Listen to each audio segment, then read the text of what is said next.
여러분 이런 거 다 필요 없습니다. 이거 하나만 기억해 주세요. 목표를 센터에 놓고 스위치.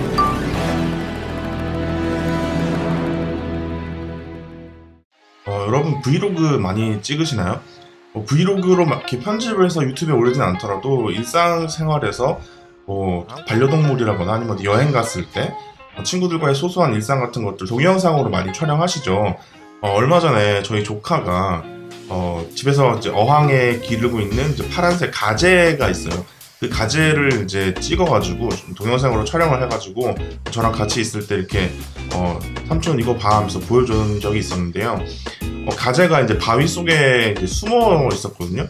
그러다 보니까 이제 조카가 그 가재를 찍느라고 카메라를 들고 막 어항 주변에 막 이리저리 막 이렇게 움직이는 데다가 막 제대로 쥐지를 않았어. 촬영하는 내내 카메라가 너무 흔들려가지고 가재의 모습을 제가 제대로 볼 수가 없었어요. 그래서 안타깝기도 하고 또 그런 마음에 다음에 만날 때 이제 다이소에서 5,000원짜리 좀 저렴하지만 삼각대를 사서 준 기억이 있습니다.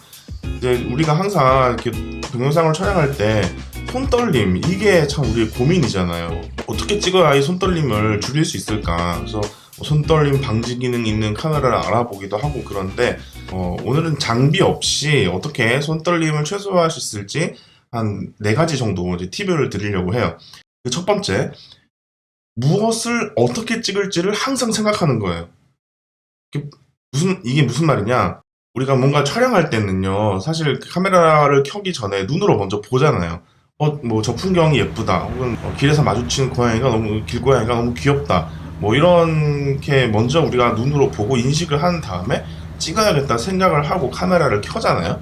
켜서 녹화 버튼을 누르기 전에 생각을 하는 거예요. 내가 이거를 어떻게 찍을 것인가, 그거를 생각하는 거죠. 이리저리 휘젓는 브이로그 있죠. 네, 그거는 이제 촬영하는 사람이 당사자가 무엇을 보여줘야 될지를 생각을 못하고 촬영을 해서 벌어지는 결과거든요. 내가 이거를 찍어야겠다라는 생각이 있으면 손은 자동으로 멈추게 되어 있어요. 그러면 당연히 떨림이 적은 영상이 결과물로 나올 수밖에 없겠죠. 그래서 첫 번째, 뭘 찍을지를 생각하고 결정했다면 두 번째, 어떻게 찍을지를 생각하라. 네, 그 말입니다. 촬영을 도와주는 도구들은 많이 있습니다. 가장 기본적으로 이제 삼각대가 있겠죠. 이런 삼각대가 있으면 당연히 도움이 됩니다. 근데 우리가 이런 걸 뭐 매일같이 책가방에 놓고 다닐 수는 없잖아요. 그리고 내가 뭔가 순간적으로 촬영하고 싶은 기분이 들거나 그런 중요한 순간이 왔을 때 이걸 언제 주섬주섬 꺼내가지고 막 이걸 다 막 풀러가지고 막 이렇게 땅에다가 세우고 있습니까? 네, 그거 말이 안 되죠. 그래서 사실 이제 우리가 뭐 각 잡고 여행 가서 나는 오늘 이번 여행을 풀로 한번 기록을 해보겠다 이런 목적 의식이 있지 않고서 사실 이 삼각대를 가지고 다니는 것 자체가 굉장히 좀 비효율적이고 불편합니다. 그리고 이제 이런 게 있죠. 이거 짐벌이라고 하는데요. 근데 이 짐벌의 이제 가장 큰 문제점이 뭐냐면 민첩성이 떨어진다는 거예요. 이 짐벌은 기본적으로 카메라가 이 3D 3차원 공간에서 자기 자리를 유지할 수 있게 도와주는 장치예요. 그러다 보니까 내가 이렇게 촬영을 하고 있다가 피사체가 갑자기 이쪽으로 움직였어. 그럼 내가 카메라를 이렇게 틀게 되잖아요. 보신 것처럼 얘는 한참 뒤에 따라와요. 그죠? 이렇게 돌아와도 찡 하면서 한참 뒤에 따라옵니다. 마찬가지고요. 마찬가지입니다. 그래서 굉장히 부자연스럽고 기계적인 이제 영상물이 나오게 되고요. 위로 갈 때도 마찬가지죠. 내가 순식간에 이제 위로 이렇게 위에 있는 걸 찍고 싶은데 그러면은 이렇게 들게 되잖아요. 얘가 가만히 있어요. 카메라를 위로 향하게 하려면 여기에 있는 이 조이스틱을 가지고 위로 올려줘야 돼요. 그래야 카메라가 이렇게 올라가요. 마찬가지로 내릴 때도 내가 이제 위로 찍고 있다가 다시 내리고 싶어. 그러면 이걸 아무리 이렇게 내려도 얘는 가만히 있습니다. 자기 자리를 유지하고 있어요. 그래서 이제 조이스틱을 가지고 내리게 되는데 이렇게 한참이 걸리게 되죠. 그래서 굉장히 민첩성이 떨어져서 이거를 능수능란하게 사용하는 거 굉장히 어렵고, 사실 짐벌을 사용하는 경우는 뭔가 컨트롤할 수 있는 대상을 촬영할 때 잘 동선을 짜서 여러 번 시도해서 제일 좋은 거를 쓰는 거지, 여행지나 일상생활 속에서 한 번에 좋은 결과물을 얻기는 굉장히 힘들어요. 그래서 이거 이제 가격도 가격이지만 저는 추천드리지 않는 장비 중에 하나입니다.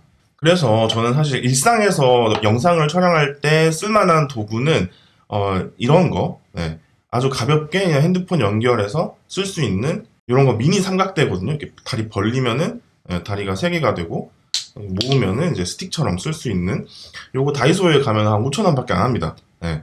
그래서 요런 거를 쓰시면은 훨씬 내가 원하는 대로 직관적으로 카메라를 다룰 수 있어서 오히려 요런 것들 추천해드리고, 요것도 부담스럽다 하시면 그냥 셀카봉을 쓰시는 게 제일 좋아요.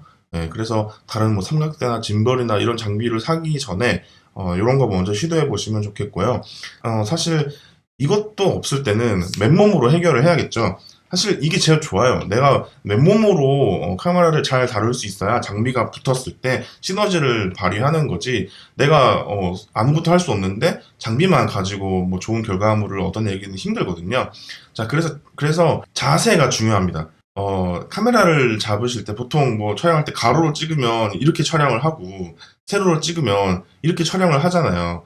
이게 가장 안 좋은 자세예요. 가장 불안한 자세고, 쉽게 떨림이 발생할 수 있는 자세입니다. 왜냐? 우리가 카메라로 영상을 찍을 때 삼각대를 쓰는 이유가 뭐예요?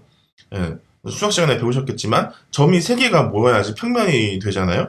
그래서 세 군데를 지지하고 있을 때 카메라가 가장 안정적일 수 있다는 거죠.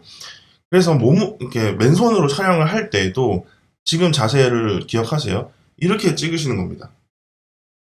핸드폰을 잡은 손도 중요하지만, 물론 이렇게 렌즈를 가리면 안 되겠죠? 렌즈를 가리지 않는 선에서 양손으로 잘 잡아주는 거, 이것도 중요하고요. 더 중요한 거는 이렇게 팔을 붙이고 있는 거예요.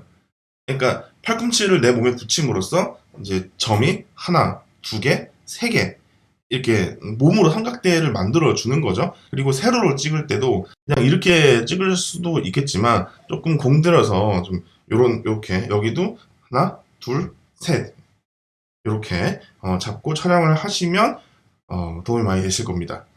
자, 그러면 우리가 이제 자세를 잡았어요. 자세를 잡았다는 말은 내가 찍을 대상을 이제 선택을 했다는 거죠. 그럼 이제 어떻게 찍을지를 결정을 해야 돼요. 2가지 방법이 있습니다. 하나는 카메라를 고정시켜 놓고요.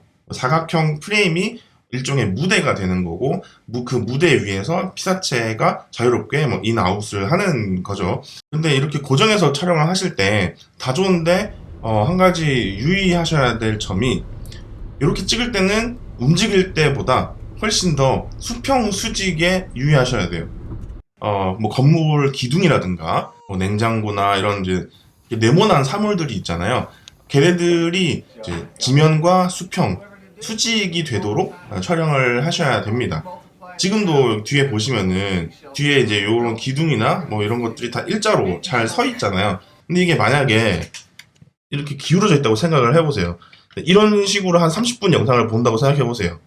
굉장히 신경 쓰이겠죠. 굉장히 불편하겠죠. 예, 그래서 이렇게 수평을 맞춰주시는 게 이렇게 고정해놓고 찍을 때는 중요하다. 움직일 때는 뭐 수평 틀어지는 게 무슨 상관입니까? 우리가 그 수평 틀어지는 거에 집중하지 않고 움직이는 사물에 집중하기 때문에 그럴 때는 상관이 없어요. 이렇게 찍는 경우는 뭐 풍경이나 뭐 움직임이 적은 사물도 이렇게 찍을 수 있지만, 오히려 움직임을 예측할 수 없는 대상을 찍을 때 가만히 있는 게 좋아요. 고양이가 막 난리를 치고 장난을 칠 때 어디로 튈지 모르잖아요.